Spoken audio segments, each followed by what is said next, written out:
ये कहानी है दो भाइयों की जो अपने बीमार पिता को बचाने के लिए अपना सबसे प्यारा दोस्त, अपना घोड़ा बेच देते हैं।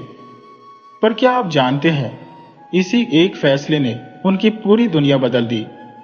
ये एक ऐसी कहानी है जो हमें सिखाती है कि कभी कभी जिंदगी में सबसे मुश्किल फैसला ही हमें सबसे बड़े इनाम तक ले जाता है। और हाँ, अगर आप ऐसी ही दिल छू लेने वाली कहानियां और सुनना चाहते हैं तो हमारे चैनल को अभी सब्सक्राइब कर लीजिए। अगर ये कहानी आपके दिल को छू जाए तो इसे लाइक और शेयर जरूर कीजिएगा और कमेंट करके हमें बताइए कि आपको ये कैसी लगी। आपका एक एक कमेंट मेरे लिए बहुत मायने रखता है। तो चलिए शुरू करते हैं आज की कहानी। शंभू और नंद किशोर दो नौजवान भाई थे। उनके पिता किशोरी लाल शाही महल में काम करते थे, पर कुछ समय से वो बहुत बीमार थे। इस बीमारी की वजह से उनकी नौकरी चली गई और घर की आमदनी बिल्कुल ठप हो गई थी। उनकी बीमारी पर इतना पैसा खर्च हो चुका था कि अब घर में खाने के भी लाले पड़ गए थे। दोनों भाइयों ने गांव में मजदूरी करनी शुरू कर दी, पर वहां इतने कम पैसे मिलते थे कि घर का खर्च तो जैसे तैसे चल जाता था। पर पिता के इलाज के लिए पैसे नहीं बचते थे। उनके पास एक काला घोड़ा था जिसका नाम उन्होंने बादल रखा था। बादल बड़ा ही सुंदर और तंदुरुस्त था। वो उनके पास बचपन से था और उन्होंने उसे अपने बच्चे की तरह पाला था। किशोरी लाल की पत्नी ने अपने पति को बचाने की आखिरी कोशिश में फैसला किया कि वो बादल को बेच देंगी। उन्हें लगा कि जो पैसे मिलेंगे उससे किशोरी लाल का इलाज हो जाएगा और उनकी जिंदगी पटरी पर आ जाएगी। मां ने जब शंभू और नंद किशोर को यह बात बताई तो उनका दिल टूट गया। आज वो दोनों अपने प्यारे बादल को लेकर जानवरों के बाजार जा रहे थे। रास्ते में शंभू रुका और नंदू से बोला, जरा रुक, मेरे दिमाग में एक कमाल का ख्याल आया है। देख नंदू, हम हमेशा गरीब तो नहीं रहेंगे। एक दिन हमारे पास भी बहुत पैसा होगा। हम जिसे भी बादल को बेचेंगे, कुछ समय बाद उससे पैसा देकर अपने घोड़े को वापस ले लेंगे। नंदू उछल पड़ा, वाह भाई, ये तो कमाल का तरीका है। पर एक बात सोच, अगर हम सच में अमीर हो गए और बादल को वापस खरीदना चाहे तो उसे ढूंढेंगे कहां? हो सकता है हम उसके नए मालिक से फिर कभी मिल ही ना पाए। शंभू मुस्कुराया, उसकी फिक्र तू मत कर, मैं उस आदमी का पीछा करके उसका घर देख लूंगा। कुछ महीनों बाद हम उससे अपना घोड़ा वापस ले लेंगे। इसके बाद नंदू घोड़े को लेकर बाजार की ओर चला गया। शंभू एक जगह छिपकर ये सब देख रहा था। उसने तय कर लिया था कि जो भी उसके बादल को खरीदेगा वो उसका घर पता करके ही दम लेगा। काफी देर बाद एक नौजवान नंदू के पास आया। उसने घोड़े को प्यार से थपथपाया और कुछ बातें करके अपनी जेब से सोने के सिक्कों की थैली निकालकर नंदू को दे दी। नंदू ने खुशी खुशी थैली ली और घर की ओर चल दिया। शंभू ये सब देख रहा था। उसने सोचा, ये क्या, भाई तो पैसे की थैली पाकर इतना खुश हो गया कि उसने मुड़कर बादल को देखा भी नहीं। वो नौजवान घोड़े की लगाम पकड़कर पैदल ही चला जा रहा था, जैसे उसे कहीं पास ही जाना हो। शंभू उसके पीछे पीछे चलने लगा। थोड़ी दूर जाकर वो नौजवान एक सराय में घुस गया। उसने घोड़े को सराय के नौकर के हवाले किया और अंदर चला गया। शंभू वहीं खड़ा सोचता रहा, लगता है ये नौजवान कहीं और का रहने वाला है और अपनी चीजें लेने सराय में आया होगा। ये सोचते ही उसका दिल बैठ गया। उसे समझ नहीं आ रहा था कि अब क्या करे। कुछ देर बाद वो नौजवान हाथ में एक थैला लिए सराय से बाहर आया। नौकर घोड़ा लेकर आया। नौजवान ने नौकर को एक सोने का सिक्का दिया और घोड़े पर सवार होकर तेजी से आगे बढ़ गया। शंभू दौड़कर नौकर के पास गया और पूछा, भाई, ये नौजवान कौन है और कहाँ रहता है? नौकर ने शंभू को गौर से देखा। अरे, मैं तुझे क्यों बताऊं, वो तो पड़ोसी राज्य के एक व्यापारी का बेटा है। शहर सोना चांदी में रहता है। उसका नाम सूर्य प्रताप है और वो अपने घर जा रहा है।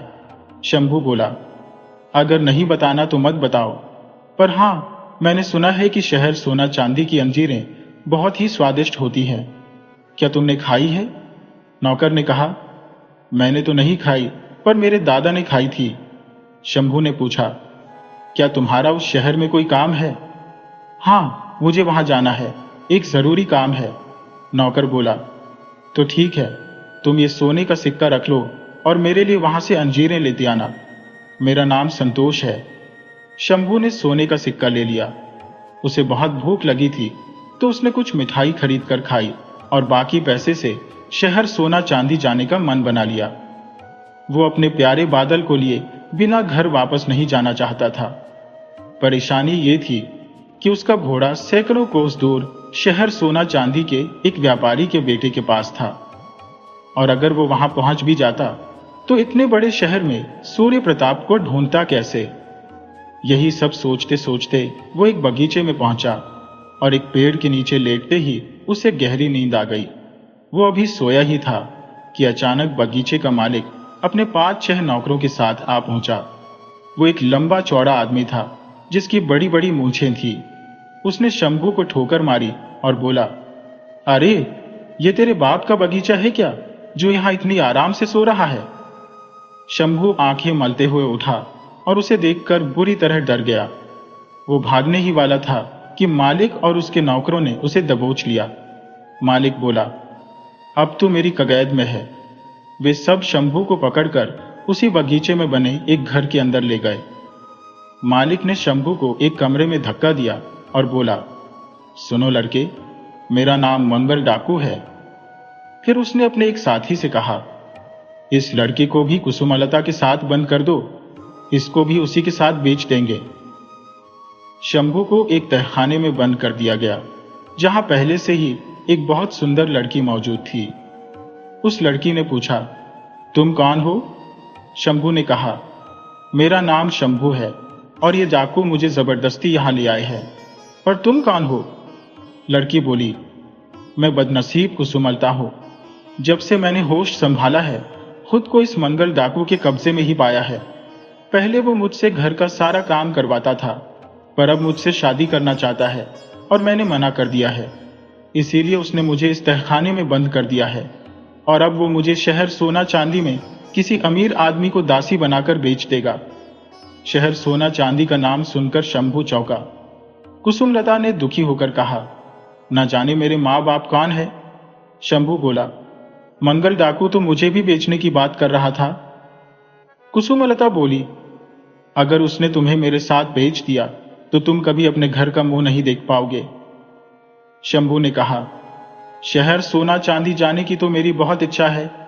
कुसुमलता बोली, तुम वहां जाकर क्या करोगे? शंभू मुस्कुराया, क्योंकि वहां मेरा दोस्त, मेरा घोड़ा बादल है। फिर शंभू ने अपनी पूरी कहानी कुसुमलता को बताई। सब सुनकर कुसुमलता ने कहा, तुम्हारी कहानी तो बहुत ही अजीब है।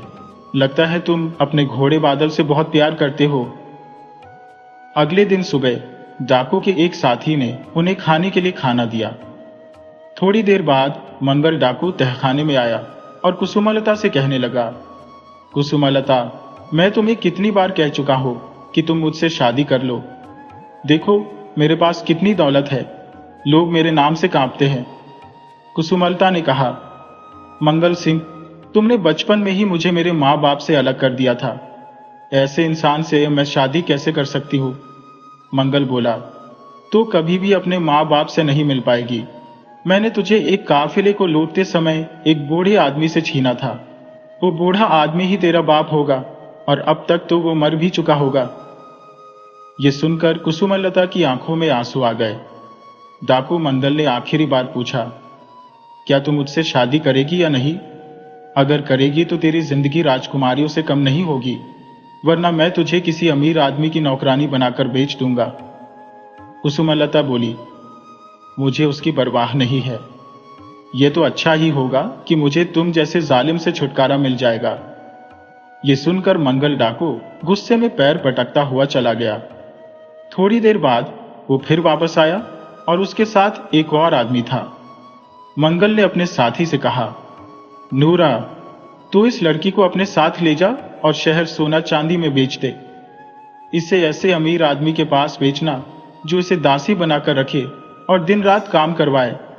नूरा ने पूछा, और इस लड़की का क्या करना है उस्ताद? करना क्या है, इसे भी बेच देना, कुछ पैसे तो इसके भी मिल ही जाएंगे। इसके बाद कुसुमलता और शंभू को एक बग्घी में बिठाया गया। नूरा भी उनके साथ था। शाम होते होते वे शहर सोना चांदी पहुंच गए। शहर बहुत सुंदर और खुशहाल था। वहां पहुंचकर बग्घी एक जगह रुकी। नूरा के साथ साथ कुसुमलता और शंभू भी नीचे उतरे और वे गुलामों के बाजार की तरफ चलने लगे। कुसुमलता बहुत सुंदर थी, इसलिए नूरा को पता था कि इस लड़की के लिए कोई भी 50 सोने के सिक्के तो दे ही देगा। उन्हें मंडी में ले जाया गया, जहां गुलामों की बोलियां लग रही थी। नूरा भी उन्हें लेकर एक जगह खड़ा हो गया। वहीं एक बूढ़ा आदमी एक और अमीर आदमी से बात कर रहा था। अचानक वो अमीर आदमी नूरा के पास आया और पूछा, इस लड़की की क्या कीमत है? नूरा ने कहा, ऐसी नौकरानी आपको कहीं नहीं मिलेगी। ये लड़की खाना बनाने से लेकर सिलाई करने तक सब काम जानती है। उस बूढ़े आदमी ने सोचा और बोला, 1 लाख सोने के सिक्कों के बारे में तुम्हारा क्या ख्याल है? 1 लाख सिक्के सुनकर तो नूरा के होश उड़ गए। वो तुरंत बोला, मुझे मंजूर है। उस बूढ़े आदमी ने 1 लाख सोने के सिक्के नूरा को दे दिए। इतने सारे सिक्के पाकर नूरा हैरान था। उसने खुद को संभाला और कहा, इस लड़के को भी आप मेरी तरफ से तोहफे के रूप में ले जाइए। ये भी आपके घर के छोटे मोटे काम कर दिया करेगा। वो बूढ़ा आदमी शंभू को भी साथ ले जाने के लिए तैयार हो गया। कुसुमलता खुश थी कि उसका भाई शंभू भी उसके साथ ही रहेगा। बूढ़े आदमी ने उन दोनों को अपनी आलीशान बग्घी में बिठाया और वे वहां से निकल गए। नूरा अभी भी वहीं खड़ा था। अचानक एक पतला सा बूढ़ा आदमी उसके पास आया। मैंने तुम्हें पहचान लिया। आज से 20 साल पहले तुम लोगों ने एक काफिले को लूटा था और तुम्हारे सरदार ने मेरी गोद से एक बच्ची को छीन लिया था। नूरा घबरा गया। तुम्हें शायद कोई गलतफहमी हुई है। बूढ़ा बोला, डरो मत, मैं तुम्हें सिपाहियों के हवाले नहीं करूंगा। मुझे बस इतना जानना है कि अभी तुमने जिस लड़की को बेचा है, क्या वो वही लड़की थी? नूरा ने हाँ में सिर हिला दिया। दूसरी तरफ वो बग्घी एक शानदार हवेली के सामने रुकी। बूढ़े रईस के साथ कुसुमलता और शंभू अंदर गए। उन्हें एक कमरे में बिठाया गया। कुसुमलता ने उस आदमी से कहा, हुजूर, आपने मुझे खरीदने के लिए 1 लाख सोने के सिक्के दिए हैं। मैं आपके घर का सारा काम दिल लगाकर करूंगी। वो आदमी बोला, बेटी, तुम गलत समझ रही हो। मैंने तुम्हें दासी बनाने के लिए नहीं खरीदा। मैं तो तुम्हें अपने बेटे की दुल्हन बनाना चाहता हूं। मेरे बेटे का नाम सूर्य प्रताप है। सूर्य प्रताप का नाम सुनते ही शंभू चौंक गया। क्या? छोटे मालिक का नाम सूर्य प्रताप है? क्या उनके पास एक काला घोड़ा भी है? उस आदमी ने पूछा, क्यों, क्या तुम मेरे बेटे को जानते हो? शंभू ने कहा, उन्हें मैं जानता तो नहीं, पर उनके घोड़े को जरूर जानता हूं। उसका नाम बादल है और वो पहले हमारा ही घोड़ा था। इसके बाद कुसुमलता ने शंभू की सारी कहानी उस अमीर आदमी को सुना दी। सब जानने के बाद वो आदमी बोला, शंभू, तुम्हारी कहानी बहुत दिलचस्प है। मेरा बेटा अभी बाहर गया है। जब वो आएगा तो मैं तुम्हें बादल से मिलवा दूंगा और उसे तुम्हारे हवाले भी कर दूंगा। उसके बाद तुम अपने घर चले जाना। कुसुमलता उस रईस के इतने अच्छे बर्ताव से बहुत खुश हुई। उस आदमी ने कहा, बेटी, अब तुम दोनों जाकर आराम करो। कुसुमलता ने कहा, आपने मुझे बेटी कहा है, तो अब आपके घर का सारा काम मैं ही करूंगी। और वो खाना बनाने चली गई। शंभू उस आदमी से बातें करने लगा। बूढ़ी ने बताया कि उसका नाम केदारचंद है और उसने अपना सारा कारोबार अपने बेटे सूर्य प्रताप को सौंप दिया है। कुछ देर बाद केदारचंद का बेटा सूर्य प्रताप भी वहां आ गया। सूर्य प्रताप कुसुमलता की खूबसूरती देखकर हैरान रह गया। कुसुमलता को भी सूर्य प्रताप बहुत पसंद आया। जब सूर्य प्रताप के पिता ने बताया कि उसकी शादी कुसुमलता से होगी, तो उसकी खुशी का ठिकाना न रहा। रात में खाना खाने के बाद सूर्य प्रताप और कुसुमलता बातें करने लगे। कुसुमलता ने सूर्य प्रताप को अपनी सारी कहानी बताई। सूर्य प्रताप दुखी होकर बोला, काश मैं तुम्हारे माँ बाप को ढूंढ पाता। कुसुमलता बोली, मुझे लगता है कि मेरे पिता वही थे जिनकी गोद से मुझे मनबर डाकू ने छीना था। फिर सूर्य प्रताप को शंभू की कहानी भी पता चली। उसने शंभू से कहा, मेरा घोड़ा बीमार होकर मर चुका था, इसीलिए मैंने नया घोड़ा खरीदा था। पर तुम चिंता मत करो, तुम्हारा बादल तुम्हें मिल जाएगा और मैं खुद तुम्हें घर छोड़कर आऊंगा। उन डाकुओं को भी मैं गिरफ्तार करवाऊंगा। बातचीत में ही काफी रात हो गई और वे सब सो गए। उधर मंगल डाकू के साथी नूरा से जिस बूढ़ी की मुलाकात हुई थी, वो एक सेठ के यहां नौकर था। उसका नाम रोशन था। उस बूढ़ी को अब पक्का यकीन हो गया था कि डाकू ने जिस लड़की को उसकी गोद से छीना था, वो यही कुसुमलता थी। वो अपने मालिक के पास पहुंचा, जिसका नाम दिलावर था। दिलावर अभी नौजवान ही था और अपने पिता की कमाई हुई दौलत को उड़ा रहा था। रोशन ने देखा कि उसका मालिक किसी गहरी सोच में बैठा था। रोशन ने पूछा, मालिक, आपकी तबीयत तो ठीक है? आप परेशान लग रहे हैं। दिलावर ने कहा, बाबा, पिता को गए काफी समय हो गया है। सोच रहा था कि उनकी दौलत आखिर कब तक चलेगी, क्यों ना मैं भी कोई काम धंधा शुरू कर दूं। बूढ़ा रोशन बोला, अरे काम करें आपके दुश्मन, मैं तो एक ऐसी खबर लाया हूं कि सारी दुनिया की दौलत आपके कदम चूमेगी। दिलावर बोला, क्या कोई खजाना मिल गया है? ऐसी कोई बात नहीं है, पर आपको इतनी दौलत मिलेगी कि जिंदगी भर कोई कमी नहीं होगी। मेरी बात ध्यान से सुनिए। आज से 20 साल पहले मैं राजा के यहां माली का काम करता था। मैं बहुत गरीब था और अमीर बनना चाहता था। एक दिन मैंने राजा की छोटी बेटी को महल के बगीचे में खेलते देखा। मुझे एक तरकीब सूझी। मैंने सोचा कि अगर बड़े होकर मेरे बेटे की शादी राजकुमारी से हो जाए तो हमारी किस्मत बदल जाएगी। मैंने सोचा कि मैं राजकुमारी का अपहरण करके उसे कहीं छुपाकर पालूंगा। जब वो बड़ी हो जाएगी तो उसकी शादी अपने लड़के से कर दूंगा। शादी के बाद मैं खुद राजा को बता दूंगा कि मेरे बेटे की जिससे शादी हुई है वो उनकी खोई हुई बेटी है। फिर राजा हमें सब कुछ दे देंगे। रोशन की कहानी सुनते हुए दिलावर ने पूछा, तुमने ये नहीं सोचा कि अगर राजा पूछता तो तुम क्या जवाब देते? मैंने उसके लिए भी तरकीब सोच ली थी। मैंने सोचा था कि मैं राजकुमारी को अपनी बुआ के पास छोड़ दूंगा। अगर राजा पूछता तो वो कह देती कि ये लड़की उसे सालों पहले एक जंगल में मिली थी। रोशन ने आगे बताया, मैंने राजकुमारी को घास के गट्ठर में छुपाकर घर ले आया। महल में बहुत हंगामा हुआ, पर कोई उसे ढूंढ नहीं पाया। कुछ दिनों बाद मामला शांत हो गया। मेरी पत्नी को यह सब पता था। एक दिन मैंने नौकरी छोड़ दी और राजकुमारी को अपनी बुआ के घर ले जाने के लिए तैयार हो गया। मैंने राजकुमारी को घोड़ा गाड़ी में छुपाया। मुझे याद आया कि दूध तो मैं घर पर ही भूल गया। मैं वापस घर गया तो देखा कि घर खाली था। मैं रसोई में गया, दूध लिया और थोड़ा खाना खाया। जब मैं जाने लगा तो देखा कि तहखाने का दरवाजा खुला पड़ा था। मैं गुस्सा हुआ क्योंकि सारा कीमती सामान तहखाने में ही रखता था। मैंने पत्नी को बुरा भला कहते हुए दरवाजा बंद किया, ताला लगाया और चाबी कमरे में रखकर चला गया। 1 घंटा बाद मैं व्यापारियों के एक काफिले से मिला। हम सब दोपहर का खाना खाने के लिए रुके कि डाकुओं ने हमला कर दिया।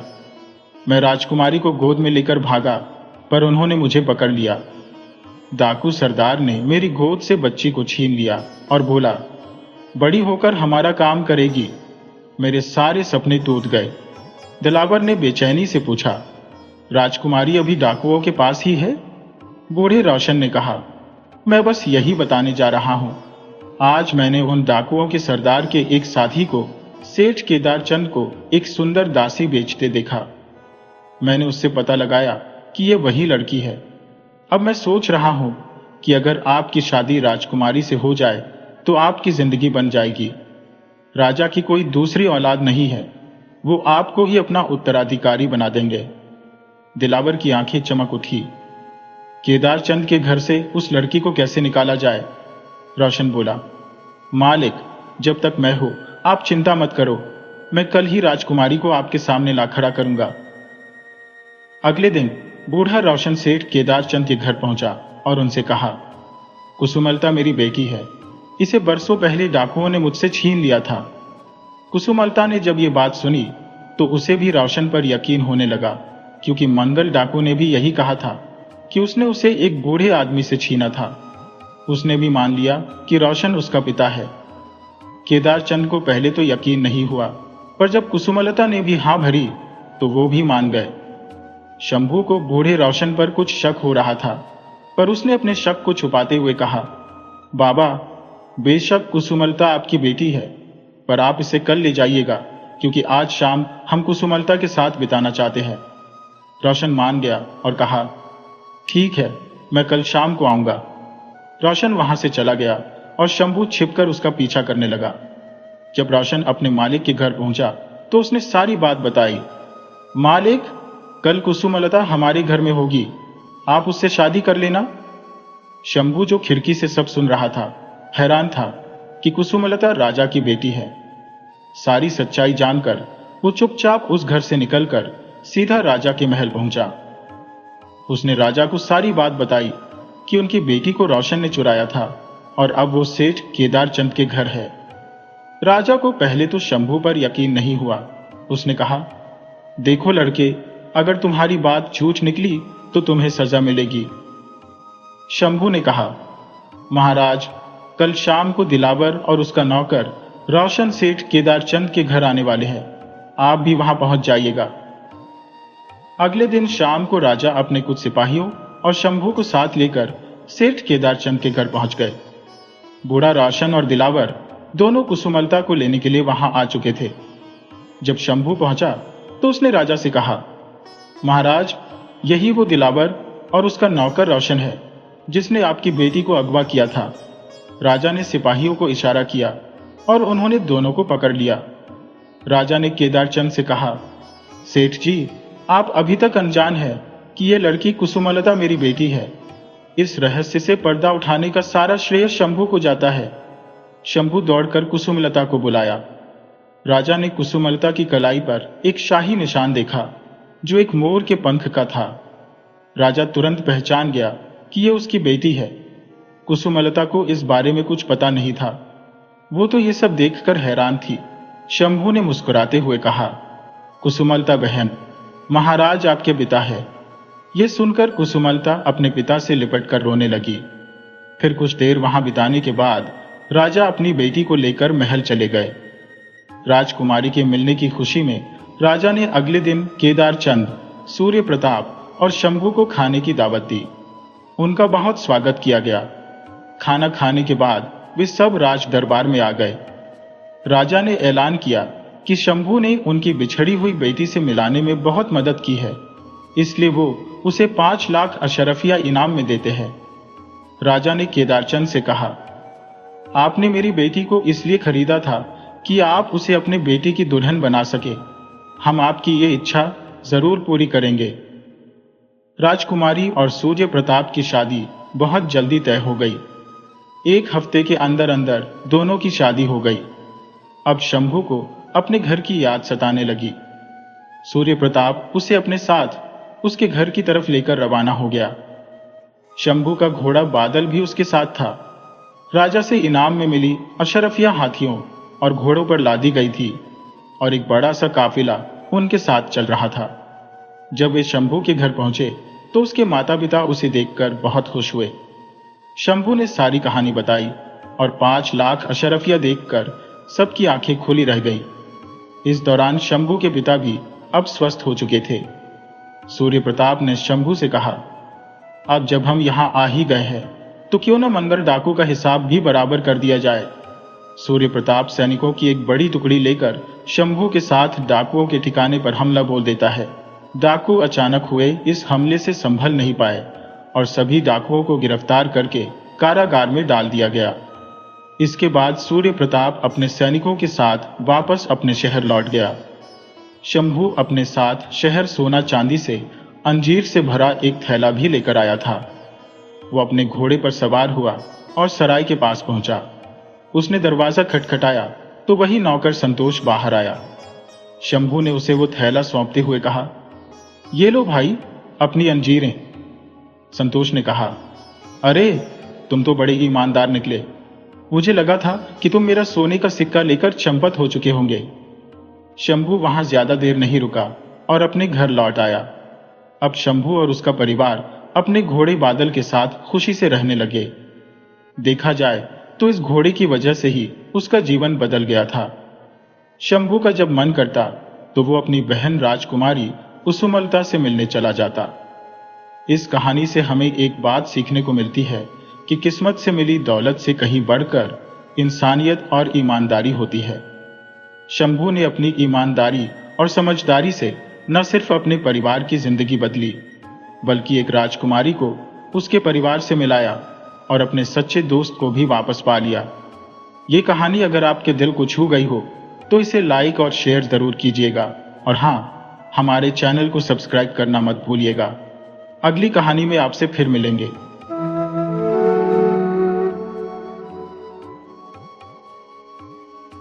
एक जमाने की बात है, एक शहर में एक परिवार रहता था जिसमें एक पति पत्नी और उनके 4 बच्चे थे।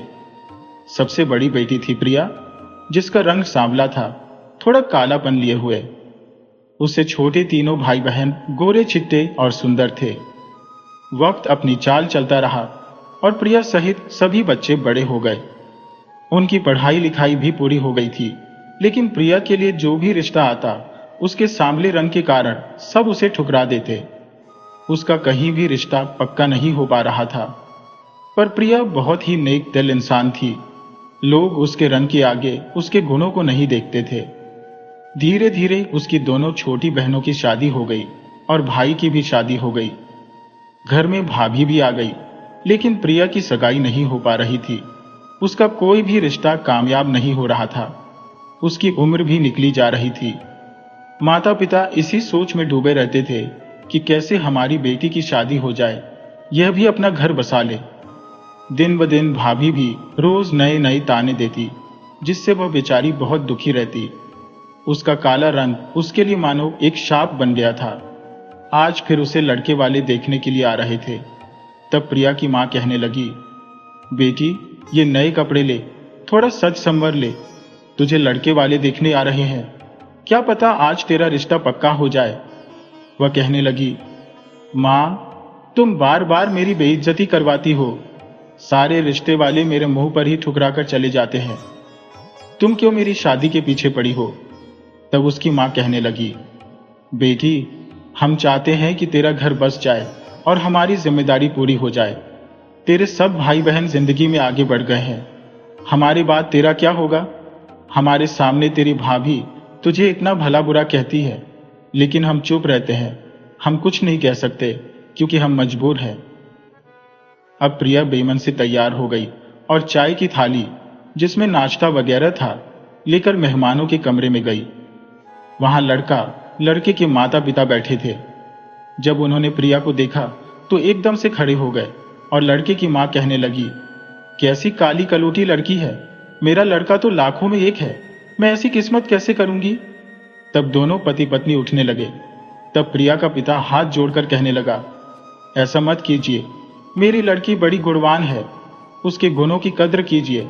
रंग से घर नहीं बसता। रंग का क्या है, रंग तो होते हैं। जो पति पत्नी होते हैं उनके गुणों को मिलना चाहिए, ताकि अच्छे घर की नींव रखी जाए, ताकि संसार में जो पीढ़ियां आने वाली है वे संस्कारवान बने। उसका पिता उनके बहुत हाथ जोड़ रहा था, लेकिन वे नहीं मान रहे थे। तभी लड़के के पिता और प्रिया के पिता में आपस में बातें होने लगी। लड़के के पिता कहने लगे, अच्छा ठीक है, हम तुम्हारी बेटी की सगाई कर लेंगे, तुम्हारी शादी कर देंगे अपने बेटे से, लेकिन ये बताओ कि आप हमें दहेज में क्या दोगे? तब जो प्रिया का पिता था वह ठीक ठाक था, ज्यादा गरीब नहीं था। वह कहने लगा, आप जो भी कहोगे वह सब मैं दहेज में दूंगा। उसके लिए चाहे मुझे अपना घर बार बेचना पड़ जाए, लेकिन मैं अपनी बेटी की खुशी के लिए सब कुछ करूंगा। अब जो रिश्ता पक्का हो गया, लेकिन जो लड़का नितिन था वह कहने लगा, ये क्या कर रहे हो आप? वह अपने पिता पर गुस्सा होने लगा, दहेज के लिए क्यों मेरी जिंदगी खराब कर रहे हो? तभी लड़के की मां कहने लगी, चुप बैठ जा, बड़ों के बीच में नहीं बोलते हैं। लड़का चुप हो गया। जब उनकी मांग पूरी होती दिखाई दी तो लड़के की मां कहने लगी, प्रिया की मां, शादी की तैयारियां शुरू कीजिए, हम तुम्हारी बेटी को अपने घर की बहू बनाकर ले जाएंगे। अब तय समय पर शादी हो गई। प्रिया बहू बनकर अपने घर विदा हो गई और उधर जो आस पड़ोस की औरतें थी, प्रिया को देखने के लिए जब प्रिया की मुंह दिखाई होने लगी तो सब प्रिया की सास से कहने लगी, अरे कहाँ तो तेरा बेटा नितिन है जो लाखों में एक है, और कहाँ तूने कैसी काली कलूटी बहू को देख लिया है। अरे यह तो उसके पैरों की धूल भी नहीं है। तू क्या देखकर अपने बेटे की शादी करके लाई है। यह देखकर प्रिया बहुत रोने लगी। वह सोचने लगी कि मेरा काला रंग मुझे कितना बेइज्जत करवाता है। लेकिन जो नितिन था वह प्रिया को बिल्कुल पसंद नहीं करता था, और उन औरतों की बात सुनकर तो वह और भी जल भुन गया। अब क्या करता। उसके गले जो बंध गई थी उसे प्रिया बिल्कुल पसंद नहीं थी, उसकी मां को भी बिल्कुल पसंद नहीं थी। वह अभी उसको घूर घूर कर देख रही थी। कैसी काली कलूटी मेरे घर में आ गई है। तभी मां ने अपने बेटे को समझाया कि बेटा कोई बात नहीं, तुम ज्यादा परेशान मत हो। इसका क्या है, इसके घर से हमें जो दान दहेज मिला था वह मिल गया। इसे घर की नौकरानी बनाकर रखेंगे और तुम अपनी पसंद से शादी कर लेना। अब जो लड़का नितिन था वह रात को जब सोया हुआ था तो प्रिया उसके पास गई। उसने प्रिया को धक्का मारा। प्रिया बेचारी रोते रोते उसकी सारी रात रोने में निकल गई। वह रो रही थी। नितिन उसे सुना रहा था कि ऐसी काली कलूटी लड़की मेरी जिंदगी में आ गई है, मेरी जिंदगी बर्बाद कर दी है। मुझसे कभी पति के रिश्ते की उम्मीद मत करना। वह तरह तरह के ताने उसको दे रहा था। बेचारी प्रिया चुपचाप सुन रही थी और उसने सारी रात रोते रोते गुजारी। अगली सुबह उसकी मां ने फोन किया कि बेटी प्रिया कैसी है। उसने रोते हुए अपनी मां को बताया कि नितिन तो मुझे बिल्कुल पसंद नहीं करता है, मुझे घर से निकलने तक को बोल रहा है। तब उसकी मां कहने लगी, बेटी तुझे घर संभालना है, तू नई नई है, अभी तो एक ही दिन तो शादी को हुआ है। अपने व्यवहार से सबका मन जीत, थोड़े उतार चढ़ाव तो जिंदगी में आते रहते हैं। मां ने समझाया तो उसने अपना फोन रख दिया। अब वह चाय बनाकर अपने पति के लिए लेकर गई और उसे उठाने लगी। तो यह देखते हुए कि वह उसे चाय के लिए उठाया तो वह उस पर गर्म हो गया, उस पर गुस्सा करने लगा। प्रिया कहने लगी, नितिन जी मैं तो आपके लिए चाय लेकर आई थी। लेकिन नितिन ने चाय उसके हाथ से ली और गर्मा गर्म चाय प्रिया के हाथ पर डाल दी, जिससे उसका हाथ जल गया। प्रिया रोने चीखने लगी क्योंकि जलन बहुत तेज हो रही थी। तब उसकी सास आई और उसने प्रिया में 2 थप्पड़ जमाते हुए कहा, तुझे क्या जरूरत पड़ी थी सुबह सुबह मेरे बेटे के सामने आने की। एक तो काली कलूटी, ऊपर से मेरे बेटे का पूरा दिन खराब कर दिया। अब बेचारी क्या करती, रोती सुबकती रही। अब ऐसे ही 3-4 दिन बीत गए। अब जो नितिन के दोस्त थे वे लोग नितिन से मिलने के लिए आए। नितिन से कहने लगे, यार तूने शादी भी कर ली और हम लोगों को बताया भी नहीं, हमें भाभी जी से कम मिलवा तो दीजिए। अब प्रिया ने सोचा कि वे उससे मिलने के लिए आए हैं, इसलिए वह अच्छे से तैयार होने लगी, क्योंकि उनसे मिलना था, नितिन के दोस्त है। यह सोचकर उनसे मिलने के लिए तैयार होने लगी। उधर नेटीम कहने लगा कि मेरी बीवी अपने मायके गई हुई है, वह घर पर नहीं है। तभी प्रिया बाहर निकल आई और कहने लगी कि ये भाई साहब मैं ही नितिन जी की धर्मपत्नी हूं। ये देखकर सारे के सारे दोस्त उसे देखकर आश्चर्यचकित होकर बोले, अरे नितिन ये क्या कर लिया तूने, हमें इतनी शादी में क्यों नहीं बुलाया। तुझे क्या पूरे संसार में लड़कियों की कमी पड़ गई थी जो ये काली कलूटी तुझे शादी के लिए मिली है। ये देखकर नितिन को बहुत गुस्सा आया, क्योंकि दोस्तों के आगे उसकी बहुत बेइज्जती हो गई थी। दोस्त चले गए, लेकिन उसने प्रिया की अच्छे से पिटाई कर दी कि जब मैं अपने दोस्तों से कह रहा था कि मेरी पत्नी मायके गई है तो मुझे बाहर निकलकर आने की क्या जरूरत थी। वह बेचारी रोती सुबकती रही। उसकी मां का फोन आया कि बेटी ठीक है। बेटी ने अपना दुख नहीं बताया। उसके पिताजी आए। पिताजी बेटी की हालत देखकर कहने लगे, बेटी क्या बात है, तू खुश दिखाई नहीं दे रही। तब वह कहने लगी, पिताजी आपने ही तो समझाया है कि बेटी विदा होकर जब पिता के घर से ससुराल आती है तो वह ऐसे बेटी की अर्थी उठती है। मैं यहां से कहीं नहीं जाऊंगी, यहां इस घर से केवल मेरी अर्थी उठेगी। पिताजी आप घर चले जाइए। पिता उसका घर आ गया। अब जो प्रिया थी वह बेचारी घर के सारे काम करती और सास और अपने पति की मार खाती। एक दिन उसका पति शराब पीकर आया और शराब के नशे में वह दोनों पति पत्नी की तरह रहे, जिससे कि जो प्रिया थी वह गर्भवती हो गई। जब यह बात उसकी सास को पता चली तो वह अपनी बहू को कलंकित करने लगी। कहने लगी, पता नहीं किसका कलंक घर में लेकर आ गई है जो मेरे बेटे के माथे मरा है। मेरा बेटा तो तेरी शक्ल भी पसंद नहीं करता। जा और हमारे घर से निकल जा। प्रिया कहने लगी, माँ जी, मेरे पेट में इस घर का चिराग पल रहा है। मैं इस घर से बिल्कुल नहीं जाऊंगी। इसके लिए चाहे मेरी जान ले लीजिए। जब ये बात नितिन को पता चली तो वह भी उस पर बहुत गुस्सा हुआ और उस पर 2 थप्पड़ जमा दिए। वह बेचारी रोती रोती रही, सब दुख सहन करती रही, लेकिन उसने साफ मना कर दिया कि चाहे तो मेरी चमड़ी उधेड़ो, चाहे मुझे जान से मार दो, लेकिन मैं यह घर छोड़कर नहीं जाऊंगी। तब नितिन की मां ने नितिन को समझाया, कोई बात नहीं बेटा, ये घर की नौकरानी बनकर पड़ी रहेगी, हमारा भी काम होता रहेगा। हम तेरी दूसरी शादी कर देंगे। अब नितिन के लिए एक लड़की का रिश्ता आया जो अपने बाप की बहुत ही बिगड़ी हुई औलाद थी। वह लड़की बहुत सुंदर भी थी। उसका नाम मालिनी था। मालिनी का रिश्ता तय हो गया तो नितिन के माता पिता कहने लगे कि हमें मालिनी पसंद है और नितिन को भी मालिनी बहुत पसंद आई, लेकिन हम शादी नहीं करेंगे, हम कोर्ट मैरिज करेंगे, रजिस्टर्ड शादी हो जाएगी। तो लड़की का जो पिता था वह मान गया, क्योंकि उसके पास बहुत धन दौलत थी। जो उन्होंने दहेज मांगा उसने दे दिया और मालिनी से उसकी शादी करा दी। उधर बेचारी प्रिया घर की नौकरानी बन गई। जब मालिनी घर में आई, सास बड़ी खुश थी। वह दान दहेज लेकर आई थी और उन्होंने प्रिया से कहा कि तुझे उसको कभी यह नहीं बताना है कि उसकी मतलब पहली पत्नी है। हमने उससे कहा है कि उसकी पत्नी चरित्रहीन थी, इसलिए हमने उसे घर से निकाल दिया। प्रिया कहने लगी, ठीक है माँ जी, मैं कभी उसको नहीं बताऊंगी, लेकिन यह घर तो मैं नहीं छोड़कर जाऊंगी। अब प्रिया ने प्रिया का जो सामान था अपने नौकर वाले कमरे में रख दिया और घर में मालिनी आ गई। मालिनी बहुत मॉडर्न थी। जब घर में बहू की रस्में चलने लगी शादी की, तो उसने साफ मना कर दिया कि मैं नहीं आऊंगी, रस्में करनी है तो मेरे पिता के पैसों से कर लीजिए। ये कैसे? लेकिन पैसों ने उनका मुंह बंद कर दिया था। वे दहेज के लोभी थे, उन्हें तो भरपूर मिल गया था। अब मालिनी अपने घर में मनमानी करने लगी। देर रात तक पार्टियों में जाती, शराब और नशे में रहती। यह देखकर नितिन को बिल्कुल अच्छा नहीं लगता था। वह कहने लगा, तुम मेरी पत्नी की तरह रहो। इस पर वह कहने लगी कि तुमने मुझे खरीद लिया है, मेरे पिता ने तुम्हें खरीदा है। दामाद तुम्हारा पैसों से भर गया तो मेरी पर पाबंदी लगाने वाले होते हो।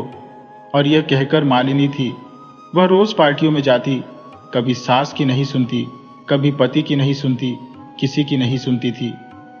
उधर बेचारी प्रिया पिछले दिनों नौकरानी की तरह सारा काम करती और अपने पेट में उस घर के वारिस को पाल रही थी। वह सारे काम करती, उसमें भी बहुत खुश थी, लेकिन मालिनी को पति के साथ देखकर उसे बिल्कुल अच्छा नहीं लगता था। एक दिन वह मालिनी को कॉफी दे रही थी कि मालिनी ने उसे डांट दिया और कहने लगी, मैडम बोला करो और नौकरानी होकर मेरा नाम लेती हो। उसे सिर पर चढ़ा दिया है। तब से वह उसको मैडम कहने लगी। अब जो ऐसे ही दिन बीत रहे थे, सास कहने लगी, बहू, आज तक तुमने शादी के बाद घर में कुछ नहीं बनाया, कम से कम आज कुछ मीठा बनाकर यह रस्म तो पूरी कर दो, काफी दिन बीत गए हैं। तब मालिनी कहने लगी, माँ जी, जो पैसे मिले हैं ना, उनसे ही बनाकर खा लीजिए, घर में नौकरानी है। अगर आप कहती तो मैं अपने मायके से एक नौकरानी और लेकर आ जाती, वह तुम्हारा खाना बनाती। मैं तो तुम्हें खाना बनाने वाली लग रही हूँ? मेरे पिता ने तुम्हारा मुंह बंद कर दिया है, पैसे चाहिए, मुझसे खाना बनवाना है। इस बीच सास देखती रह गई और उसे एक दिन सास को बहुत तेज बुखार हुआ, उल्टी हो रही थी, चक्कर आ रहे थे। तभी प्रिया ने देखा कि मेरी सास की तबीयत खराब है। वह काम धंधा छोड़कर अपनी सास के पास पहुंची और सास के लिए दवाई लेकर आई। सास को यह देखकर बड़ी ग्लानि हो रही थी कि कहाँ मेरी बहू कितनी सेवा भाव करने वाली, सारा घर संभाल रखा है, फिर भी हम उसके साथ नौकरों जैसा व्यवहार करते हैं। लेकिन पैसे का लालच सास के मन में आता, लेकिन कभी जबान पर नहीं आने देती थी और उसने दवाई दिलाई। जब मालिनी आई तो कहने लगी, फटाफट मेरे लिए एक गिलास नींबू पानी लेकर आ। तब प्रिया कहने लगी कि पहले मैं माँ जी बीमार है, उनको देखूंगी, इस पर वह कहने लगी, मुझे जबान चलाती है ये। तभी नितिन आ गया और नितिन कहने लगा, मालिनी, ये कौन सी बदतमीजी है? मेरी माँ की तबीयत खराब है और तुम्हें अपनी पड़ी हुई है।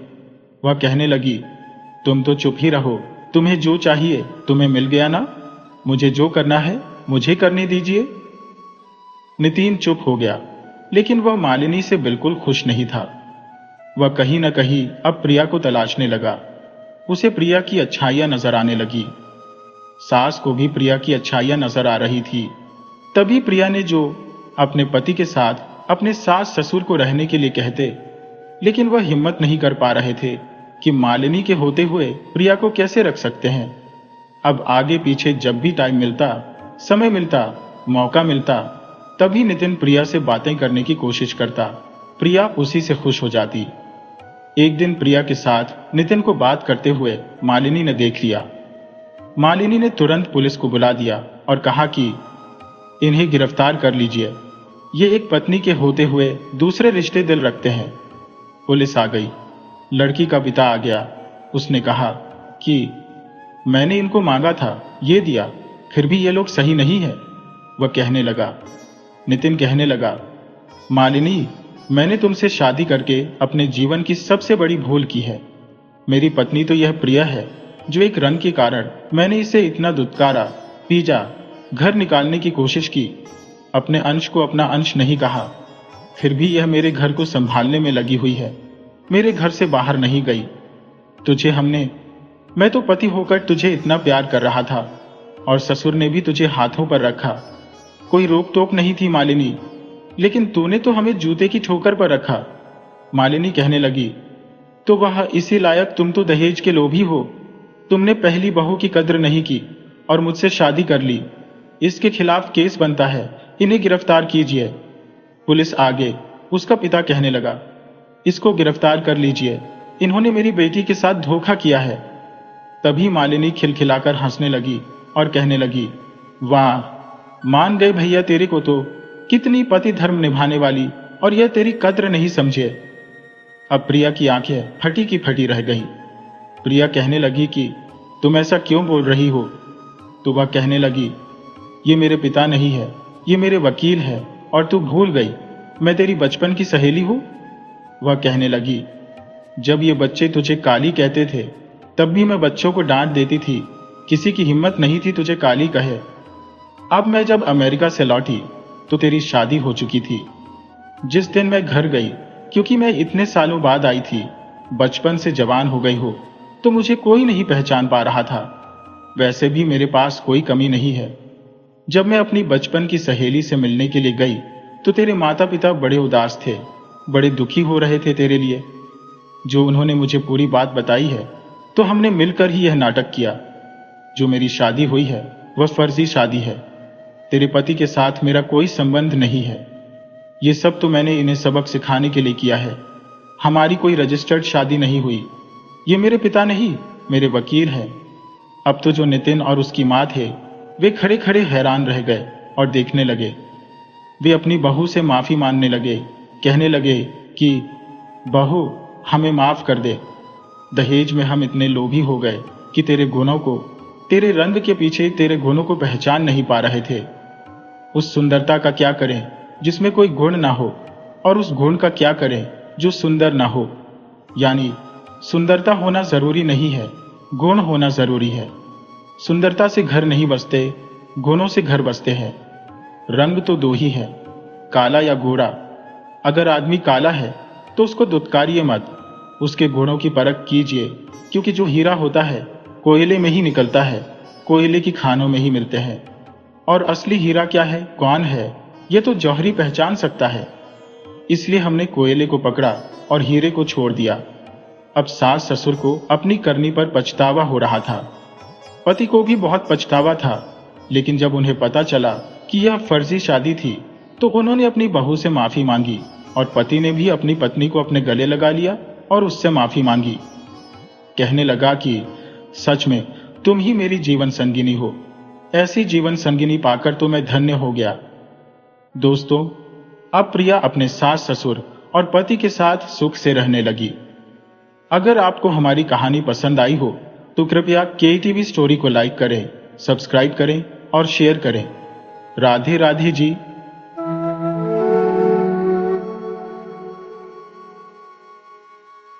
एक गांव में एक बुढ़िया रहती थी।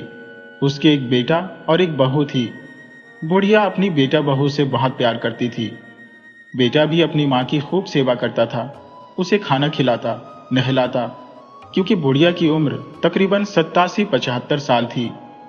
उसके शरीर में इतनी ताकत नहीं थी कि वह स्वयं कुछ अपना कर सके।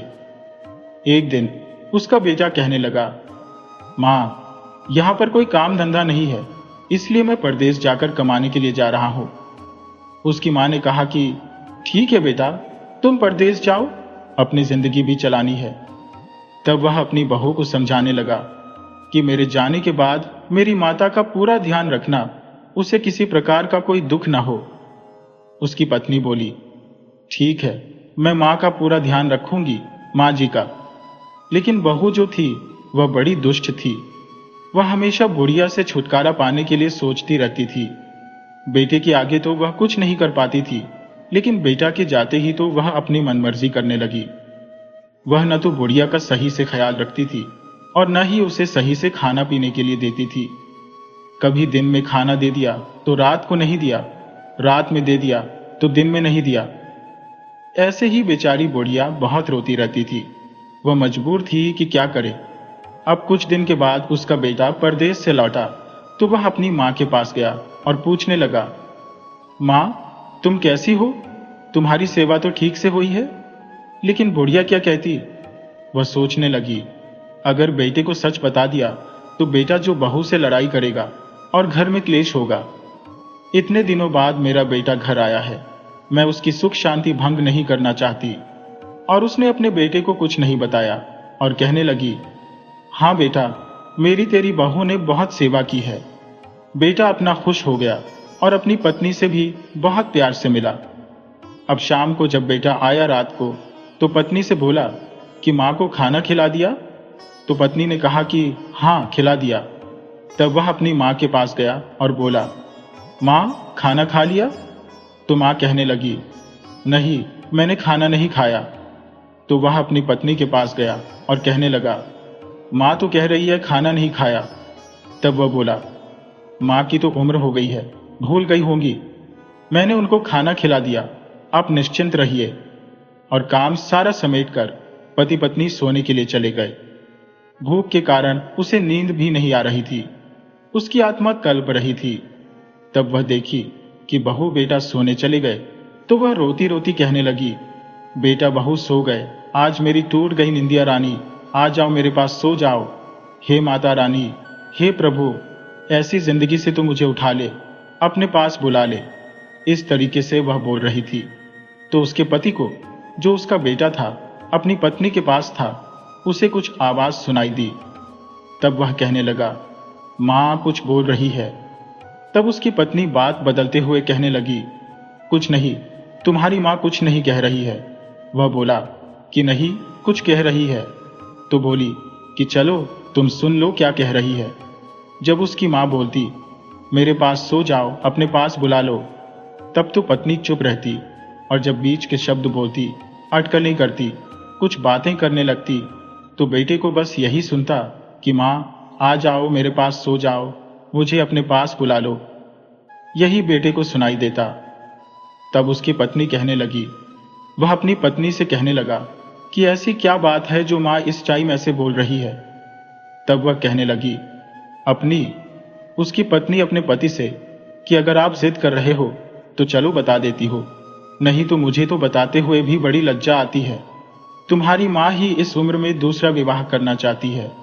वह मुझसे बार बार कहती है कि मुझे भी सहारे की जरूरत है, मुझे अकेला नहीं सोना है, मेरी भी शादी कर दो।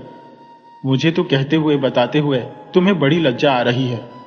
तब उसका बेटा कहने लगा, यह क्या बकवास कर रही हो, मेरी माँ भला ऐसा क्यों बोलेगी। वह कहने लगी, नहीं, यही सच है। तो उसे अपनी पत्नी की बातों पर विश्वास हो गया और उसने जो है, क्योंकि बेटा तो मूर्ख किस्म का था, उसने अपनी माँ से कुछ नहीं पूछा और अपने पत्नी से बोला कि सुबह ही मैं माँ का रिश्ता तय करके आता हूँ। वह कहने लगी कि हाँ, इनका रिश्ता कर दो, इनकी शादी कर दो और इन्हें इस घर से विदा करो। अब बेटा एक गांव में जाकर माँ का रिश्ता तय कराया। उसने अपनी माँ से कुछ नहीं बोला और आकर कहने लगा, माँ, मैं जो है काम तुम्हारा कराया हो, अब तुम्हें अकेले रहने की जरूरत नहीं है। उसकी माँ ने सोचा, शायद मेरा बेटा मेरे पास रहेगा, इसलिए बोल रहा है। तो वह कहने लगी कि ठीक है बेटा, मुझे और क्या चाहिए, मुझे तो बुढ़ापे में सहारा चाहिए। अब गांव में शोर होने लगा कि बुढ़िया की शादी हो रही है, बुढ़िया की शादी हो रही है। सब लोग, पड़ोसी, सब उसके मुंह पर थूकने लगे, कहने लगे कि नालायक, इस उम्र में अपनी माँ की शादी कर रहा है। तो वह कहने लगा कि इसमें मेरी क्या गलती है, मेरी माँ खुद चाह रही है कि उसका विवाह हो। जो गांव की बड़ी बड़ी औरतें थी वह सब उस बुढ़िया के पास गईं कि चलो हम इसकी माँ से ही पूछते हैं। अब बुढ़िया बेचारी को तो कुछ पता ही नहीं था कि क्या हो रहा है। तब वह उस बुढ़िया से पूछती हैं कि जो तुम्हारा बेटा कर रहा है वह सही है क्या? किसी की दादी, किसी की चाची, किसी की ताई, जो भी लगती थी, सब उससे पूछने लगे बुढ़िया से कि ताई, दादी, चाची, जो भी है, कि तुम्हारा बेटा जो तुम्हारे लिए कर रहा है वह सही है? अब बुढ़िया सोचने लगी, मेरा बेटा कोई अच्छा ही काम कर रहा है, अगर मैं मना करूंगी तो मेरे बेटे की तो बड़ी बुराई हो जाएगी, बदनामी हो जाएगी। वह कहने लगी, हाँ, मेरा बेटा सही कर रहा है। अब गांव के लोग सब हाथ मलने लगे, बताओ, इस उम्र में बुढ़िया शादी कर रही है। अब सब कहने लगे, बुढ़िया कोई अच्छी नहीं है, हम तो बड़ी अच्छी, बड़ी पूजा पाठ वाली समझते थे, बड़ी नेक दिल की थी, लेकिन यह तो बड़ी खराब औरत निकली जो इस उम्र में भी इसे शादी की पड़ी हुई है। खुद से तो संभला नहीं जाता है और ये शादी करेगी। अब बुढ़िया बेचारी को तो कुछ पता ही नहीं था। लोग तरह तरह की बातें बनाने लगे, तुम्हारा विवाह करना चाहता। अब बुढ़िया बेचारी डर गई। उसने सोचा कि अगर मैंने कुछ कहा तो मेरा बेटा मर गया तो बड़ी मुश्किल होगी, मेरे बेटे को क्या चाहिए। अब रोने लगी, भगवान से प्रार्थना करने लगी, हे माता रानी, धरती फट जाए, मैं इसमें समा जाऊं, ये मेरे साथ क्या अनर्थ हो रहा है। मैंने कभी किसी का बुरा नहीं किया, मैंने कभी अपनी जिंदगी में कभी किसी का यह नहीं चाहा कि इसका साथ कोई गलत हो, लेकिन आज मेरे साथ ही यह क्यों गलत हो रहा है। मुझे ऐसे कौन से कर्म की सजा मिल रही है। लेकिन बेचारी बुढ़िया क्या करती, चुपचाप बैठ गई। उसका बेटा आया और शादी हो गई और बुढ़िया की विदाई होने लगी तो बहू बुढ़िया से कहती है, अगर अपना भला और हमारा भला चाहती हो तो इस घर में कभी मत आना और यहां से चली जाओ, अब तुम्हारी शादी हो गई है। बेचारी बुढ़िया रोती हुई डोली में बैठ गई। जो कहार थे वह डोली उठाकर चल दिए।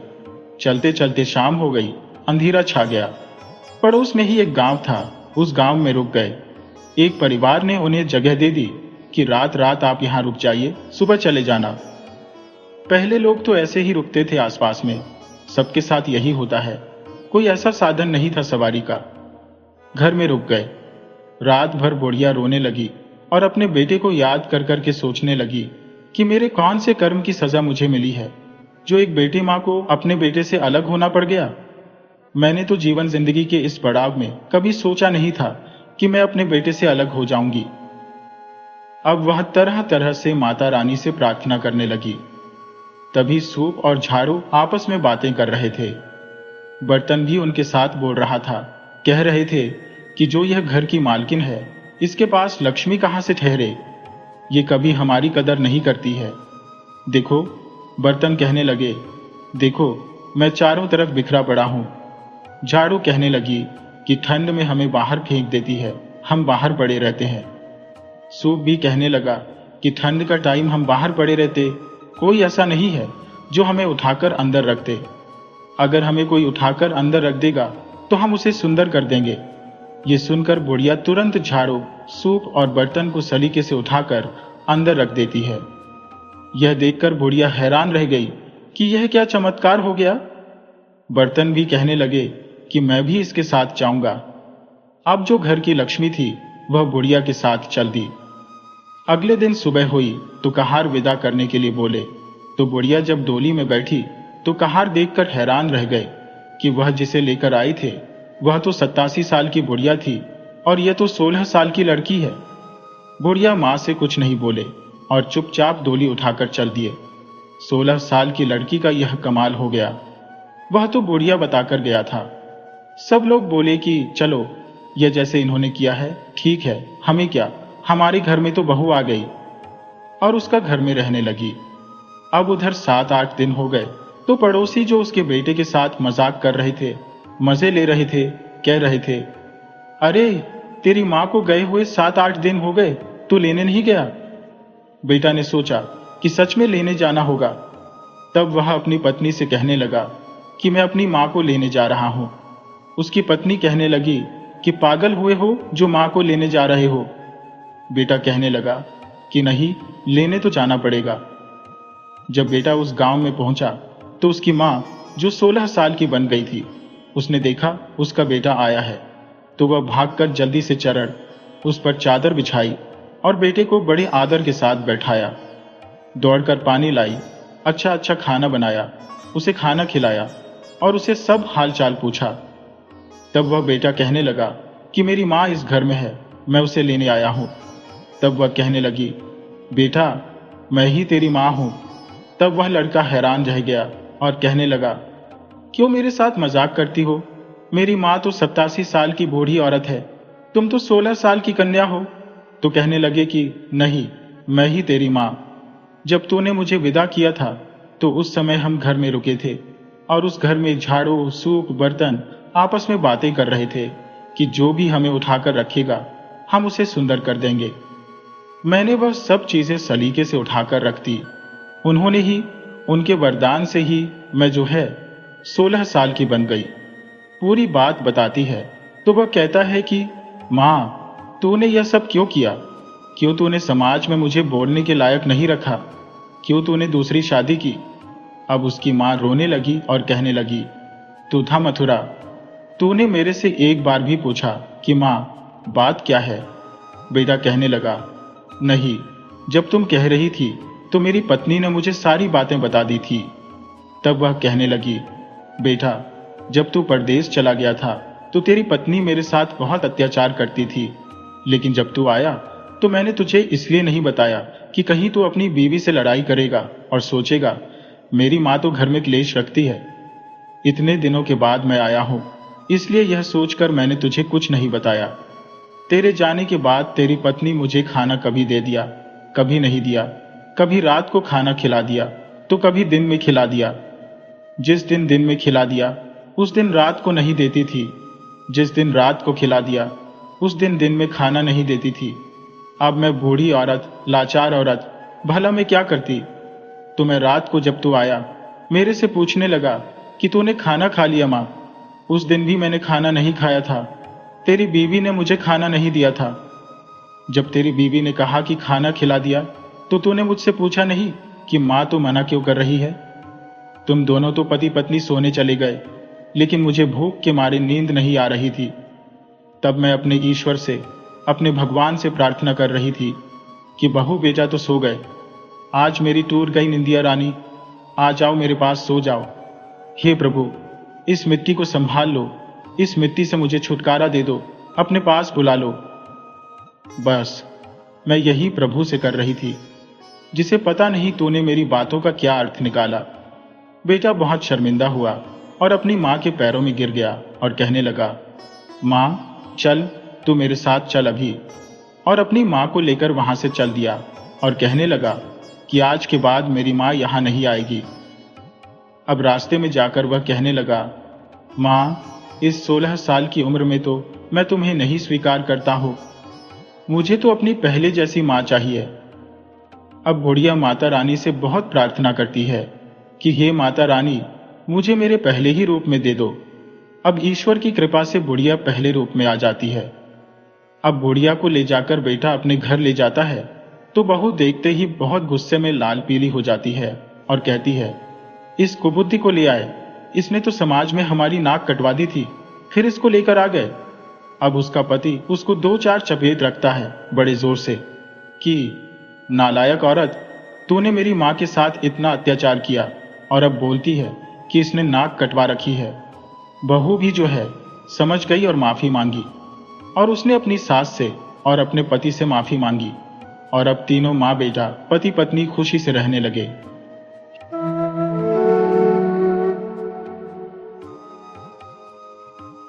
एक नगर में एक बहुत बड़ा साहूकार रहता था। साहूकार के 7 बेटे थे, जिनमें से 6 बेटों का विवाह हो चुका था। साहूकार और उनकी पत्नियां बहुत धनवान थी, इसलिए साहूकार के घर में किसी चीज की कोई कमी नहीं थी। नौकर चाकर सब काम करने के लिए थे और बहुएं अपना आराम करती थी। सिर्फ एक खाना बनाने के लिए भी वे चाहों आपस में लड़ती झगड़ती थी। अब साहूकार का 7वां बेटा भी शादी के योग्य हो गया था। तब साहूकार ने अपने बेटे के लिए एक गरीब घर की लड़की पसंद की, जो कि बहुत ही संस्कारी थी। उसका बचपन ही संस्कारों में पला बड़ा था, क्योंकि उसके मायके वाले, उसकी माँ और पिता बहुत संस्कारवान थे, बहुत पूजा पाठ किया करते थे। तो यही संस्कार उस बहू में भी आ गए, जो उनकी बेटी थी। अब साहूकार के 7वें बेटे की भी शादी हो गई। 7वीं बहू घर में आ गई, तो 7वीं बहू के नए घर में आते ही सबने उसका जोरदार स्वागत किया। अब जब अगले दिन खाना बनाने का नंबर आया, तो चाहों बहुओं में फिर से खटपट होने लगी। छोटी बहू जो नई नई आई थी, वह समझदार थी। वह जानती थी कि घर में प्रेम और एकता होनी चाहिए। अगले दिन सुबह बहू जल्दी उठी, नहा धोकर पूजा पाठ करी और सीधे रसोई घर में चली गई। रसोई घर में जाकर वह खुद ही खाना बनाने लगी। वह चाहती थी कि किसी भी प्रकार की घर में कोई खटपट न हो, सब मिलजुल कर अपना काम करें। देवरानी जेठानियों में किसी प्रकार का कोई भी मतभेद न हो, और अपना काम स्वयं करना भी चाहिए, क्योंकि इससे हमारा शारीरिक स्वास्थ्य भी बढ़िया रहता है और किसी प्रकार की बीमारी नहीं होती और शरीर में चुस्ती फुर्ती बनी रहती है। जब वह रसोई में जाकर खाना बनाने के लिए बैठी, तो उसकी सास आई। उसने उसे टोका, कहने लगी, अरे बहू, तुम नई नई आई हो, तुम क्यों खाना बना रही हो? इस पर बहू ने कहा कि माँ जी, खाना बनाने में क्या बुराई है? सास कहने लगी कि जब बेटे 6 हुए हैं, नौकर चाकर है, तो तुम्हें खाना बनाने की क्या जरूरत है? इस पर छोटी बहू प्रसन्न होते हुए मुस्कुरा कर बोली, माँ जी, जब कोई हमारे घर रिश्तेदार मेहमान आ जाता है, तो हम उसके लिए खाना बनाते हैं कि नहीं, या उसे भूखा रखते हैं? तब उसकी सास ने कहा कि बेटी, हमारे शास्त्रों में लिखा हुआ है कि जो भी मेहमान घर पर आए, अतिथि जो भी आपका रिश्तेदार है, उसे भोजन जरूर कराना चाहिए। नहीं तो अतिथि जो है भगवान का रूप होता है। अगर हम उसे भोजन नहीं खिलाते हैं तो हमें पाप लगता है। भोजन खाकर मन प्रसन्न हो जाता है और अतिथि को भोजन करने से बहुत बड़ा पुण्य मिलता है। बहू बोली, माँ जी, अतिथि को भोजन करने से पुण्य होता है, तो क्या घर वालों को भोजन करने से पाप होता है? अतिथि भगवान का स्वरूप है, तो घर के सभी लोग भी तो भगवान का स्वरूप है। भगवान का निवास तो जीव मात्र में है, भगवान तो कण कण में है। और माँ जी, अन्न और बर्तन तो आपके ही है। मैं तो थोड़ी मेहनत करके अपने प्रेम भाव से सबके लिए खाना बनाने आई हूँ, क्योंकि खाना जब मैं रसोई में बनाकर तैयार कर दूंगी, तो मुझे भी खाना बनाकर खिलाने से पुण्य प्राप्त होगा कि नहीं? उसकी सास बोली कि बहू, तू तो बिल्कुल ठीक कह रही है।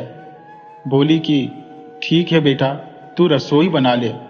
उस दिन छोटी बहू ने बहुत स्वादिष्ट खाना बनाया और सबने बहुत प्रसन्न होकर खाना खाया। अब जो है, सास सोचने लगी, बहू तो ठीक ही कह रही है कि अगर वह खाना खिलाएगी तो सारा पुण्य तो बहू ले लेगी। इसलिए सुबह नहा धोकर सासू माँ सबसे पहले अपना दैनिक कार्य करके अपना रसोई घर में बैठ गई खाना बनाने के लिए। सासू माँ खाना बनाने के लिए बैठी तो उनकी छहों बहुएं आई और कहने लगी, माँ जी, आप क्यों रसोई बना रही हो? इतना परिश्रम क्यों कर रही हो? आपकी तो उम्र हो चुकी है, अब आप आराम कीजिए। सास बोली कि बेटा, रसोई बनाने से बहुत पुण्य मिलता है और मेरी तो अब उम्र हो चुकी है, इसलिए मैं बहुत जल्दी मर जाऊंगी।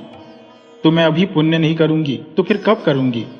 अब बहुओं ने जब सास की बात सुनी तो बहुओं ने सोचा कि इस बारे में तो हमने कुछ सोचा ही नहीं है। माँ जी पुण्य कमा लेंगी, छोटी बहू पुण्य कमा लेगी, तो हम तो ऐसे ही रह जाएंगे। तो बहू ने एक युक्ति निकाली कि सब मिलजुल कर भी रहे और घर में बहुएं झगड़ा नहीं करें। उसके लिए उसने देखा कि अब तो 8वें दिन मुझे रसोई बनानी है। तो अगले दिन जो बहू थी सब काम में लग गई। तो जो संस्कारी छोटी बहू थी अपना घर में एक चक्की रखी हुई थी और लग गई उस पर गेहूं पीसने। जब 8वां दिन आया और बहू ने गेहूं पीस कर रोटी बनाई तो रोटी बहुत स्वादिष्ट बनी। उसकी सास कहने लगी, बहू तो क्यों चक्की चला रही है, घर में नौकर चाकर है, अपना कर लेंगे। बहू बोली कि माँ जी, आटा पीसने से भी पुण्य मिलता है। अब जब उसकी जेठानियों और सास ने देखा तो सबने अपने अपने पतियों से एक एक चक्की मंगाई और लगी आटा पीसने। आटा पीसते पीसते 2-2.5 सेर तो रोज पीस ही लेती थी। अब उस पीसे हुए आटे से रोटियां बड़ी स्वादिष्ट बनी। सबने जो रोटी खाई तो सबने बहुत तारीफ करी। सभी इकट्ठे बैठे प्रसन्न मुद्रा में बैठे थे कि देखो कितना अच्छा स्वादिष्ट खाना बना है। अब जो बहू ने आटा पीसा, अब सोचा उन्होंने कि कोई मेरा नंबर तो अब आ ही नहीं रहा है। अभी तो तेरी नई शादी हुई है, घर में बहुत नौकर है, कर लेंगे। बहू बोली, माँ जी, काम जितना छोटा उतना ही उसका महत्व ज्यादा होता है। पांडवों के यज्ञ में भगवान श्री कृष्ण ने जूठे पत्तल उठाने का काम किया था। दूसरे दिन सास छोटी बहू बर्तन मांजने बैठ गई। उसने देखा कि सब बर्तन बहुएं मांज रही है। छोटी बहू जब मांजने लगी तो सास कहने लगी कि मैं बर्तन मांजूंगी, नहीं तो छोटी बहू पहले मांज देगी। इसलिए माँ जी आप मत पूछिए, पर लेकिन आप पूछ ही रही है तो चलो मैं बता देती हूँ। बोलती है, बहू बोलती है, तो मेरे हाथ में से काम चला जाता है। अगर मैं आपको बता दूंगी मैंने जो खाना बनाया रसोई में, तो मुझे खाना बनाने के लिए नहीं मिलता। मैंने जो आटा पीसना शुरू किया तो मुझे आटा पीसने के लिए नहीं मिल रहा है। और आप बर्तन साफ करने लगे तो वह भी मुझे नहीं मिल रहे हैं। अभी यह काम मैं नहीं बताऊंगी कि झाड़ू क्यों लगा रही हो। लेकिन उसकी बहू पूछने लगी, माँ जी, झाड़ू लगाने से क्या होता है, नौकर पर नहीं लगवा रही है तो कुछ तो पुण्य है। सास कहने लगी कि जब भगवान राम जंगल में गए थे तो सबसे पहले वह शबरी की कुटिया में गए थे, क्योंकि जो शबरी थी वह चुपके से रोज जो है सरोवर के रास्ते को साफ करती थी कि कहीं आते जाते जो ऋषि मुनि थे, आश्रम में रहते थे, जंगलों में वनों में रहते थे, उनके पैरों में कंकर न चुभ जाए। सास ने देखा कि छोटी बहू सारा पुण्य लूट लेगी, लेकिन अब हम तो अकेले रह जाएंगे, क्योंकि यह सब पुण्य अकेले में लेगी। अब सास ने और बहुओं ने मिलकर अगले दिन से झाड़ू लगाना शुरू कर दिया। बाद में बहू बोली, जिस घर में आपस में प्रेम होता है वहीं लक्ष्मी बढ़ती है, और जहां क्लेश होता है वहां गरीबी आती है। सेठ का तो धन जो दिनों दिन बढ़ने लगा। उसने जो घर की सब स्त्रियों के लिए, जो सेठ था उसने सबके लिए गहने बनवाए, लेकिन उनको भी बहुत मान सम्मान मिल रहा था, नहीं तो उनको सब झड़कते थे। अब छोटी बहू के ससुराल में जो गहने मिले सेठ ने सारी बहुओं के लिए बनाए। छोटी बहू को भी मिले तो छोटी बहू अपने सारे गहने लेकर बड़ी जेठानी के पास गई और बोली, दीदी, आपके बच्चे बड़े हैं, उनका आप विवाह करोगी तो वह गहनों की आपको जरूरत पड़ेगी। अभी तो मेरे कोई बच्चा नहीं है, आप इन गहनों को अपने पास रख लीजिए। गहने को देखकर जेठानी ने कुछ पैसे अपने कहा कि भाई मैं पैसे दूं इनके दो। कहने लगी, नहीं, आप मेरी जेठानी हो, बड़ी दीदी हो, अगर आपके बच्चे शादी लायक हैं तो पहले आप कर लीजिए, आपको ज्यादा जरूरत है। मेरे तो अभी बच्चे भी नहीं हुए, जब मुझे जरूरत होगी तो आप मेरी मदद कर देना। पहले तो जो उसे कुछ दान पुण्य करता था साहूकार, तो जो साहूकार ने बहुत टोकती थी कि सारा धन ऐसे लुटाने पर लगे रहते हो, कभी कुछ कभी कुछ। तो अब जो साहूकार ने कहने लगी सेठ से कि नौकरों को भी कुछ दान पुण्य कर दिया करो, यही उम्र है, अगर आगे कुछ हो गया तो यह पुण्य हमारे हाथ से चला जाएगा। अब जो सेठ अपने दान पुण्य करने लगे तो सेठानी भी कहती कि यह भी दान कर दो, यह भी कर दो, अकेले संघर्ष करके क्या फायदा। त्योहार मनाने लगी। पहले तो ननदों को जो अपने को भूलती नहीं थी शैतानी, अब तो बहू की देखा देखी अपनी ननदों को बुलाने लगी, भांजे देवताओं को बुलाने लगी, सबका लेन देन करने लगी। अब तो सेठ बहुत प्रसन्न हुआ कि उनकी बहनों का भी मान सम्मान घर में होने लगा है। तो पहले तो जो है नौकरों से भी लड़ पड़ती थी, लेकिन अब तो खुद अपने हाथों से ही उन्हें वस्तुएं देने लगी कि ले जाओ, ये तुम्हारे काम आएंगी।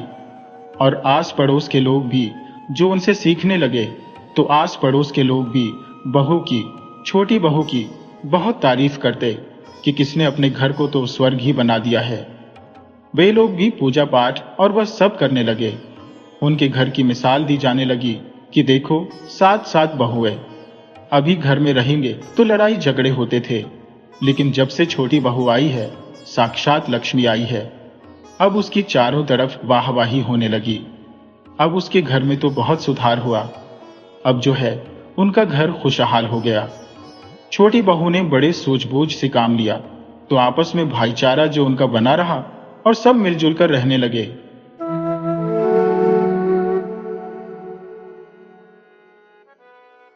एक जमाना था जब एक छोटा सा गांव था जो चारों तरफ हरियाली से घिरा रहता था।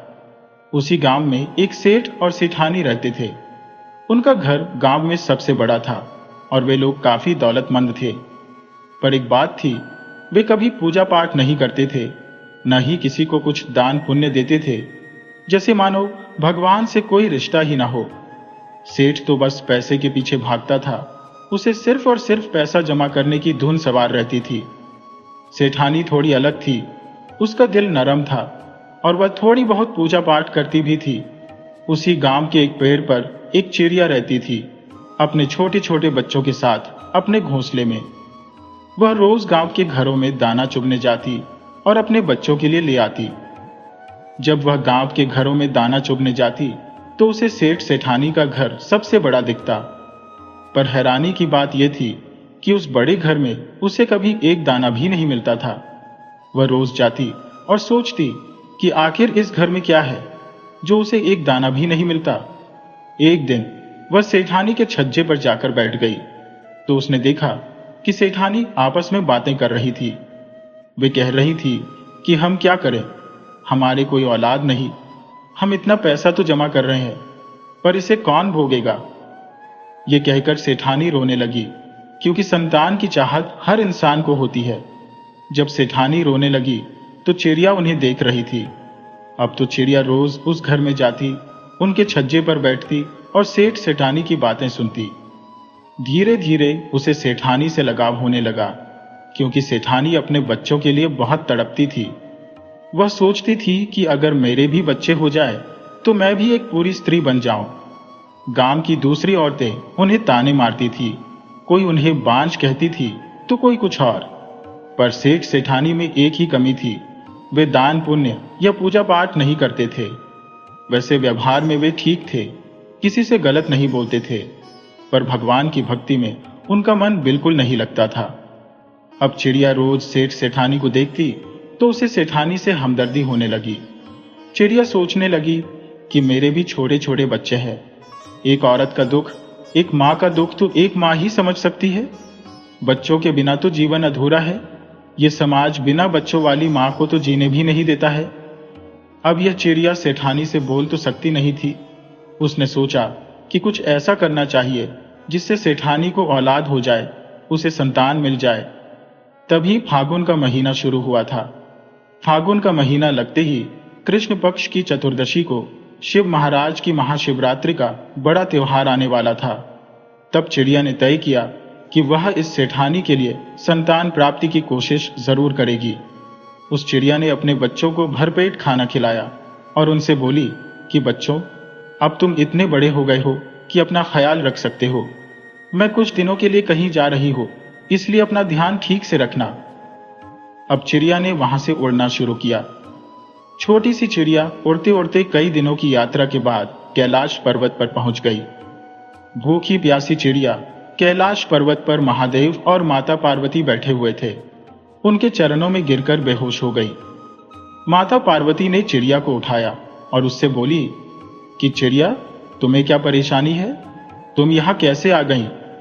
चिड़िया ने कहा कि मैं एक छोटे से गांव में रहती हूं। वहां के घरों में मुझे दाना पानी मिल जाता है, जिससे मेरा और बच्चों का गुजारा होता है। पर एक सेठ का परिवार है जिसमें उन्हें संतान नहीं है।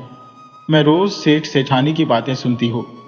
सेठानी संतान के लिए बड़ी तड़पती है, वह बड़ी दुखी है। पर उनमें एक कमी भी है कि वे लोग लालची प्रवृत्ति के हैं, कुछ लेन देन दान पुण्य नहीं करते हैं। पर सेठानी का मन नरम है। मैं चाहती हूँ कि उन्हें संतान मिले, इसलिए मैं उनकी तरफ से यह यात्रा करती हुई कैलाश पर्वत पहुंची। अब माता पार्वती चिड़िया के इस हौसले को देखकर हैरान रह गई कि एक छोटी सी चिड़िया ने इंसानियत के नाते देखो कितना बड़ा कदम उठाया है।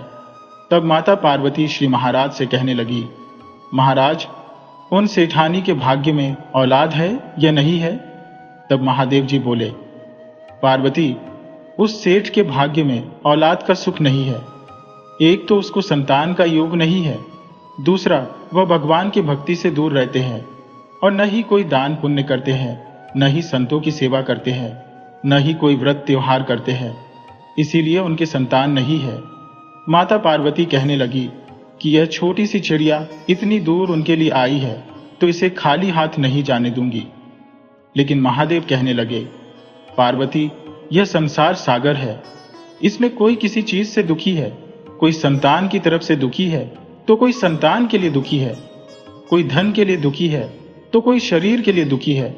इस संसार सागर में कोई ना कोई परेशानी किसी न किसी को लगी रहती है। तुम किस किस का दुख दूर करोगी?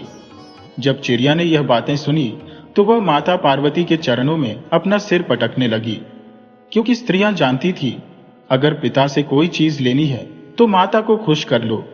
माता पिता से कहकर वह चीज दिला देती है। क्योंकि वह मां थी, वह भी जानती थी, इसलिए उसने माता पार्वती के चरणों में अपना सिर पटकना शुरू कर दिया। माता पार्वती ने चिड़िया को उठाया और बोली, चिड़िया, तू क्या चाहती है? चिड़िया कहने लगी, मैं अपने मन में तय करके आई हूं कि मैं उनकी भाग्य की रेखाओं को बदल दूंगी। मैं इसलिए आपसे यह वरदान चाहती हूं कि उनको संतान सुख मिले। तब महादेव भगवत और माता पार्वती कहने लगे, चिड़िया, भगवान की भक्ति में इतनी शक्ति है कि वह भाग्य की रेखाओं को बदल सकती है। तुम्हारी भगवान की भक्ति देखकर हम बहुत खुश हुए हैं, इसलिए हम वरदान देते हैं कि सेठानी को 9वें महीने सुंदर पुत्र की प्राप्ति होगी। उसके नसीब में पुत्र नहीं है, लेकिन तुम्हारी भगवान की भक्ति के कारण उसको यह वरदान मिल रहा है। लेकिन पुत्र प्राप्त होने के बाद उसे भगवान की भक्ति का ज्ञान कराना होगा। उसे पूजा पाठ, न्याय, लेन देन ये सब कर्म करने होंगे, नहीं तो उसके पुत्र के जीवन में नई अड़चनें आने लगेंगी। चिड़िया बहुत खुश थी। उसने महादेव पार्वती का आशीर्वाद लिया और वहां से चल दी। जब चिड़िया दूसरे दिन सेठानी के छज्जे पर आकर बैठी तो सेठ सेठानी आपस में बातें कर रहे थे। कुछ दिन बाद सेठानी गर्भवती हो गई। चिड़िया यह जानकर बहुत खुश हुई कि वहां उसे भी अच्छा अच्छा खाने को मिलेगा, क्योंकि सेठानी भी बड़े घर की है तो उसका बच्चा अच्छी अच्छी चीजें खाएगा। जब अच्छी अच्छी चीजें खाएगा तो वह झूठा भी फैलाएगा जो हमें भी मिलेगा। चिड़िया बहुत खुश थी। अब 9वें महीने सेठानी ने एक सुंदर पुत्र को जन्म दिया। चारों ओर बहुत खुशियां मनाई गई। सेठानी अपने बच्चे की बहुत अच्छे से परवरिश करती। नौकर चाकर हर वक्त उसकी देखरेख में लगे रहते। चिड़िया यह देखकर बहुत खुश होती, लेकिन धीरे धीरे दिन बीत रहे थे और बच्चा थोड़ा बड़ा हो रहा था। सेठ सेठानी उसे अच्छे अच्छे फल, अच्छी अच्छी मिठाइयां खिलाते। जो बच जाता, बच्चे से इधर उधर गिर जाता, उसे अपने मुंह में भरकर अपने लिए और अपने बच्चों के लिए ले जाती। लेकिन धीरे धीरे समय बीत रहा था और जो चिड़िया थी उसको लगने लगा कि सेठ सेठानी और बच्चे को तो बहुत खुश है, लेकिन वे तो कोई पूजा पाठ करते हैं, न ही कोई धर्म कर्म करते हैं। इसके लिए तो